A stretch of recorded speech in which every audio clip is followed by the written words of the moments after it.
وَأَقِيمُوا الصَّلَاةَ وَآتُوا الزَّكَاةَ وَارْكَعُوا مَعَ الرَّاكِعِينَ۔ ترجمہ: اور نماز قائم رکھو اور زکوٰۃ ادا کرو اور رکوع کرنے والوں کے ساتھ رکوع کرو۔ وَأَقِیمُوا الصَّلَاةَ، اور نماز قائم رکھو۔ اس سے پہلی آیات میں یہودیوں کو ایمان لانے کا حکم دیا گیا، پھر انہیں حق کو باطل کے ساتھ ملانے اور نبی کریم علیہ الصلوۃ والسلام کی نبوت کے دلائل چھپانے سے منع کیا گیا۔ اب ان کے سامنے وہ شرعی احکام بیان کیے جا رہے ہیں جو ایمان قبول کرنے کے بعد ان پر لازم ہیں۔ چنانچہ فرمایا گیا کہ اے یہودیوں، تم ایمان قبول کر کے مسلمانوں کی طرح 5 نمازیں ان کے حقوق اور شرائط کے ساتھ ادا کرو، اور جس طرح مسلمان اپنے مالوں کی زکوٰۃ ادا کرتے ہیں اسی طرح تم بھی اپنے مالوں کی زکوٰۃ دو، اور میرے حبیب علیہ الصلوۃ والسلام اور ان کے صحابہ کے ساتھ با جماعت نماز ادا کرو۔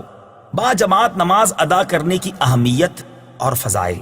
اس آیت میں جماعت کے ساتھ نماز ادا کرنے کی ترغیب بھی ہے، اور احادیث میں جماعت کے ساتھ نماز ادا کرنے کے کثیر فضائل بیان کیے گئے ہیں۔ چنانچہ بخاری شریف کی حدیث ہے، حضرت عبداللہ بن عمر رضی اللہ تعالی عنہما سے روایت ہے، نبی اکرم صلی اللہ تعالی علیہ وسلم نے ارشاد فرمایا، جماعت کے ساتھ نماز پڑھنا تنہا پڑھنے سے 27 درجے زیادہ فضیلت رکھتا ہے۔ حضرت عثمان غنی رضی اللہ تعالیٰ عنہ کے غلام حضرت حمران رضی اللہ تعالیٰ عنہ سے روایت ہے، حضور اقدس صلی اللہ تعالیٰ علیہ وسلم نے ارشاد فرمایا، جس نے کامل وضو کیا پھر فرض نماز کے لیے چلا اور امام کے ساتھ نماز پڑھی، اس کے گناہ بخش دیے جائیں گے۔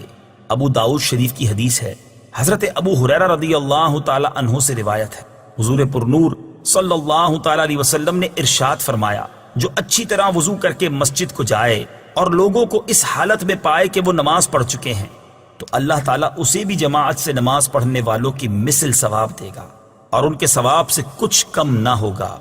مسلم شریف کی حدیث ہے، حضرت ابو ہریرہ رضی اللہ تعالیٰ عنہ سے روایت ہے، رسول اللہ صلی اللہ تعالیٰ علیہ وسلم نے ارشاد فرمایا، منافقین پر سب سے زیادہ بھاری عشاء اور فجر کی نماز ہے، اور وہ جانتے کہ اس میں کیا ہے تو گھسٹتے ہوئے آتے، اور بے شک میں نے ارادہ کیا کہ نماز قائم کرنے کا حکم دوں، پھر کسی کو حکم فرماؤں کہ لوگوں کو نماز پڑھائے، اور میں اپنے ہمراہ کچھ لوگوں کو